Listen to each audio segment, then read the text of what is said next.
Hello guys and welcome back for another Aeternum video. The open beta for New World Aeternum is officially over. There was a lot of excitement and many people got their hands on the new version of our favorite game in the last couple of days. The surge of console players was also quite significant, and this was easy to spot with all the questions and discussions around all social platforms. I also had my test on the game, even though it is strange to say that with more than 8000 hours in New World. For me and probably all the other PC players, the game is still the same. There are just few changes which can be considered as a new patch or just a small addition. However, even those small changes were significant enough for me to make this video. So without further ado, let's start with the positive feedback about Aeternum and the things I believe were done well in this new action RPG style title. The big and most significant change was without a question the main storyline of the game. Starting from the very beginning when you create your character and going through the beautiful island up until you reach the shore with all the other players. The cutscenes were changed and everyone with previous experience would agree that this change was really well done. Another positive note is the addition of swimming in the game. This has to be one of the first requests from the community since day one, and finally it has become a reality. Who knows, we might get hippos on the next big update.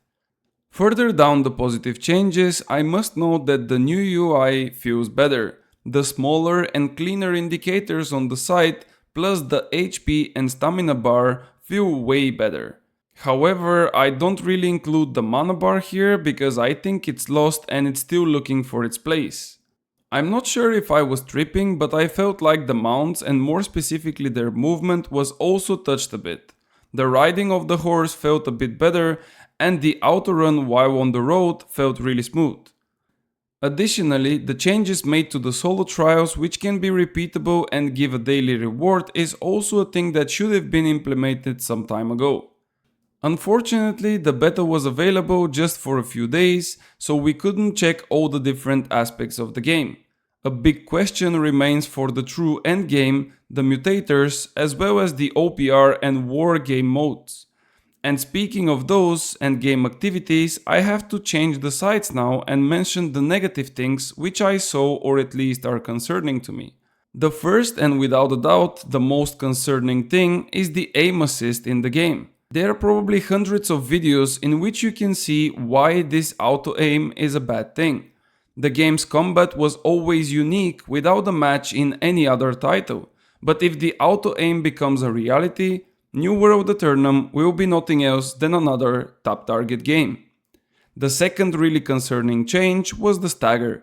For those who don't know, there is a stagger mechanic which can interrupt your character's actions without putting you into a crowd control status. In the beta, however, this stagger was not only interrupting you, but also it would make your stamina bar unusable even if you have enough stamina to dodge. This is another change to the combat which will have a significant impact if it goes to the live servers. Luckily, this was already confirmed as a bug and should be removed by the release date of October 15th. On the PvE side of the things, I believe that there is another issue which was really not necessary, and this is the Mutation Expeditions rewards.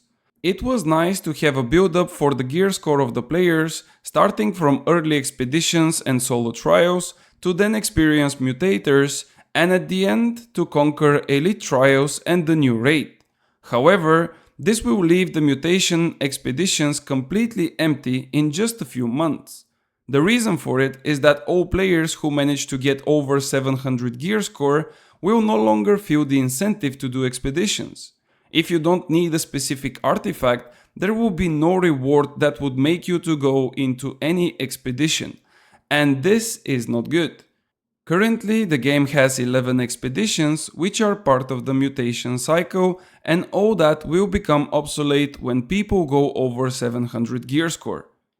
My last big concern is more towards the items from the inventory of the old PC players. Since the beta was only to level 30, not everyone paid attention to the higher level items. However, I couldn't pass to notice that AOT Inductor is becoming a dead item.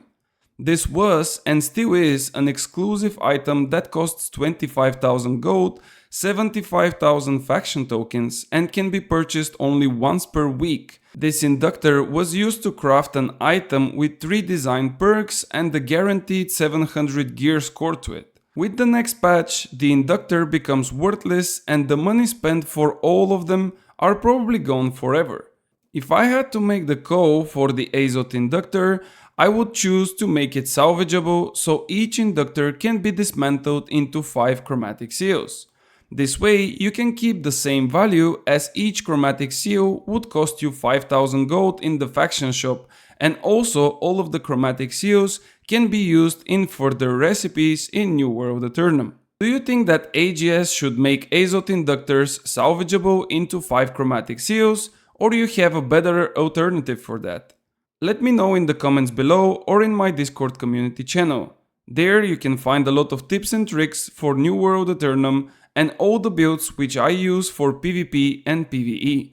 If you want to catch me live streaming, feel free to follow me on the platforms which are also mentioned in the description below. As always, thank you so much for watching and I will see you on the next one.